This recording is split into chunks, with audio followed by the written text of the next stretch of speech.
नमस्कार, मैं सोनाली सिंह। स्वागत है आपका डेली इनसाइडर में। चीन की अतताई गतिविधियों पर लगाम लगाने के लिए भारत तिब्बत समन्वय संघ ने कमर कस ली है। चीन ने भारत के सांस्कृतिक और धार्मिक पहचानों को भी अपने कब्जे में ले लिया है, साथ ही बॉर्डर पर भी दुश्मनों की तरह डटा हुआ है। चीन की इसी नापाक करतूतों पर दुनिया के सामने पर्दा उठाने के लिए भारत तिब्बत समन्वय संघ ने अभियान छेड़ दिया है। चीन के कब्जे से हमारी सांस्कृतिक धरोहरों को मुक्ति दिलाने के लिए संघ की एक बैठक की जा रही है, जिसमें कई प्रस्ताव लाए जाने हैं। देखिए हमारी खास रिपोर्ट। भारत हमेशा से तिब्बत को अपना सांस्कृतिक अंग मानता आया है, लेकिन चीन लगातार नापाक कोशिशें कर भारत की संप्रभुता को चुनौती देने की कोशिश करता है। चीन की इसी नापाक साजिशों का पर्दाफाश करने के लिए भारत तिब्बत समन्वय संघ का निर्माण किया गया। सुनिए क्या है यह संगठन। भारत और तिब्बत के रिश्तों को लेकर अगर बात करें तो हम उसको अब वास्तव में एक स्वतंत्र राष्ट्र रहा है, लेकिन पौराणिक काल से वह हमारा एक भाग भी रहा है। भाग का मतलब ये नहीं होता कि जो भौगोलिक नक्शा है उसमें एक भाग के रूप में हमारा दिखाई पड़ रहा हो, वो हमारा सांस्कृतिक अंग रहा है। सनातनी परंपरा के बाद बौद्ध संस्कृति आई, उसका प्रचार प्रसार तिब्बत में बहुत ज़्यादा हुआ। बावजूद उसके शास्त्रों में कहीं ये भी उल्लेख में आता है कि वह त्रिविष्टप कहलाता रहा है। त्रिविष्टप यानी स्वर्ग की भूमि। आपको एक दृष्टांत देता हूँ। युधिष्ठिर जाते हैं, यानी पांचों पांडव जब स्वर्गारोहण के लिए जाते हैं तो उसी त्रिविष्टप की भूमि जाते हैं, क्योंकि वो स्वर्ग की भूमि थी। तो ऐसे में हमारा और तिब्बत का रिश्ता बराबर का रिश्ता रहा है। एक विशेष बात बताना चाहूँगा, भारत के बाद जो चीन दिखाई पड़ रहा है, चीन का अस्तित्व नहीं था। तिब्बत बफर स्टेट के रूप में हमारे यानी भारत और चीन के बीच एक बफर स्टेट के रूप में बहुत बड़े राष्ट्र, स्वतंत्र राष्ट्र के रूप में था वो। और जब उसने तिब्बत को खा लिया 1959 में, उसने उसको हड़प लिया, तो 1962 में हमारी सीमा पर आकर खड़ा हो गया और 62 में उसने हम पर हमला कर दिया। तो इन सारी चीज़ों को देखते हुए कि जो तिब्बत बहुत शांत सा देश था, उसको हड़पने के बाद भी चीन वहाँ शांत नहीं बैठा। बावजूद उसके कि हम चीन से दोस्ती रखे हुए थे और हिंदी चीनी भाई भाई कहकर नारा लगा रहा था चीन, और उसके बावजूद उसने हमको हड़पने की कोशिश में उसने हम पर युद्ध थोप दिया। ऐसे में विश्वासघाती चीन को वापस उसकी सीमा में भेजने के लिए यह राष्ट्र रक्षा का विषय है। इस संगठन का निर्माण हुआ। भारत के लिहाज से तिब्बत कितना महत्वपूर्ण है और सभी धर्मों के लिए कितना अहम है, यह किसी से छिपा नहीं है। लेकिन चीन लगातार भारत की अस्मिता पर प्रहार कर रहा है। हम सनातनी लोग, बौद्ध परंपरा के लोग भी, सिख परंपरा के लोग भी, जैन परंपरा के लोग भी अगर ये कहते हैं कि हम बहुत धार्मिक हैं तो उनको विचार करना चाहिए। सनातनी लोग को विचार करना चाहिए, देवों के देव महादेव की भूमि कहाँ है? वह कैलाश पर्वत है। कैलाश पर्वत कहाँ है? तिब्बत में है। तिब्बत कहाँ है? चीन के कब्जे में है। हम अपने भोलेनाथ के मूल स्थान का दर्शन करने के लिए भी उस आतताई चीन पर निर्भर रहते हैं। जो चीन तय करता है किसको जाना है, कब जाना है, नहीं जाना है, ये चीन तय करेगा। कब तक तय करेगा?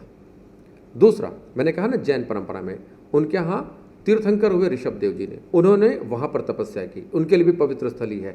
सिख अगर कहता है हमारा क्या जुड़ाव, तो उसको बताने के लिए है कि गुरु नानक देव जी ने अपनी यात्रा में उसी कैलाश पर्वत के पास जाकर यात्रा में वहीं पर तपस्या की। ऐसा ही एक भाव आता है बौद्धों के लिए। तिब्बत बौद्ध देश बन चुका था और वहाँ पर उनकी परंपरा में जो बौद्धों के अवतार होते हैं, जिनको बोधिसत्व कहा जाता है, एक बोधिसत्व आज भी वहाँ तपस्या कर रहे हैं उस पर्वत के अंदर, ऐसी उनकी मान्यता है। तो उनके लिए भी पवित्र स्थल है, लेकिन वो है किसके पास? वो चीन के कब्जे में है। हम उनका दर्शन नहीं कर सकते, हम उसकी परिक्रमा नहीं कर सकते। मानसरोवर कहा जाता है वो माँ पार्वती का स्थान है, हम वहाँ जा ही नहीं सकते। 2 साल के कोरोना काल में उसने भारत को वीज़ा नहीं जारी किया, बहुत सीमित संख्या में करता है, बहुत क्रूरता के साथ हमारे तीर्थयात्रियों के साथ पेश आता है। क्या हम तब भी विचलित ना हो?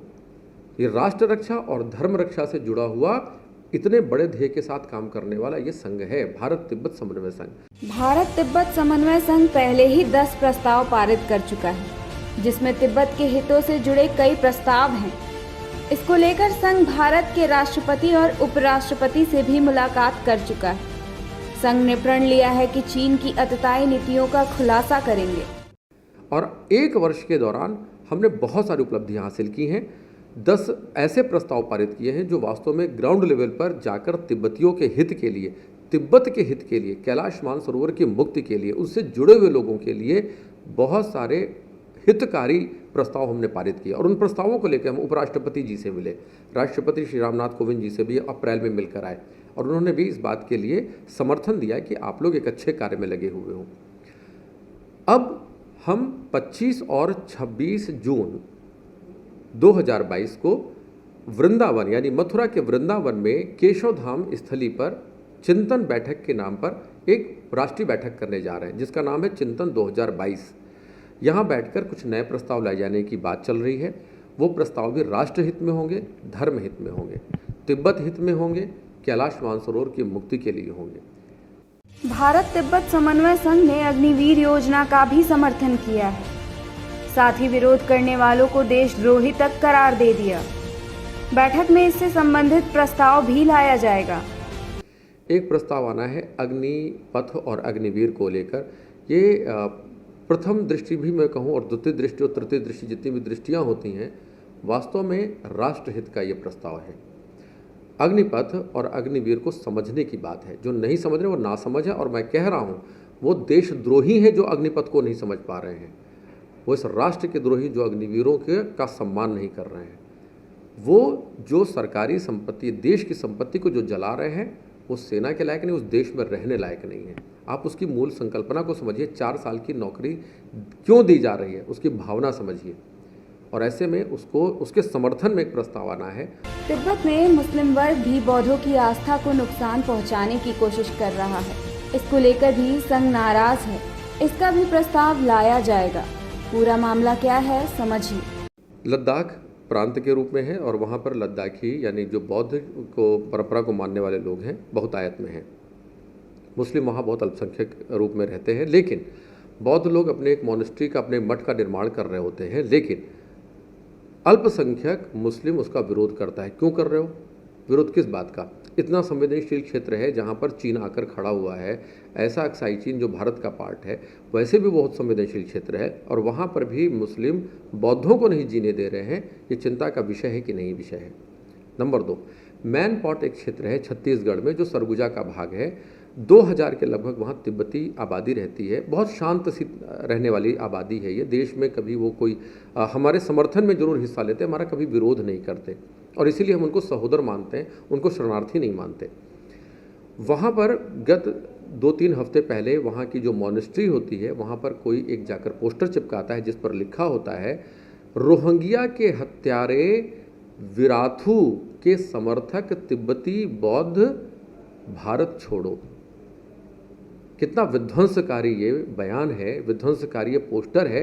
इस देश में क्या हो रहा है? रोहिंग्या यहाँ बस सकते हैं, तिब्बती नहीं बस सकते।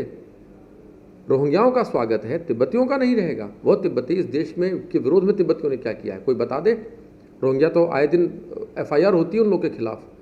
तो ऐसे में सबसे बड़ी बात ये हो रही है कि जो तिब्बती हमारे समर्थन में, उनको भी हमसे दूर करने का एक कोशिश हो रही है।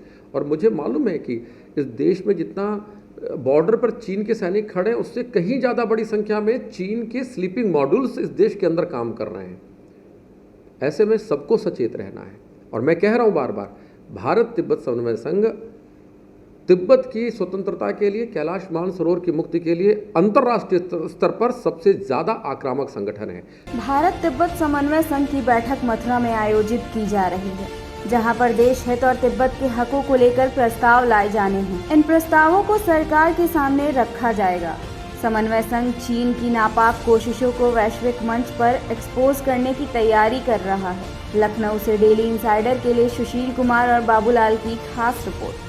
यूपी और देश दुनिया की तमाम ताजा तरीन खबरों के लिए गूगल प्ले स्टोर से आज ही डाउनलोड करें हमारा तेजी से उभरता न्यूज ऐप डेली इंसाइडर।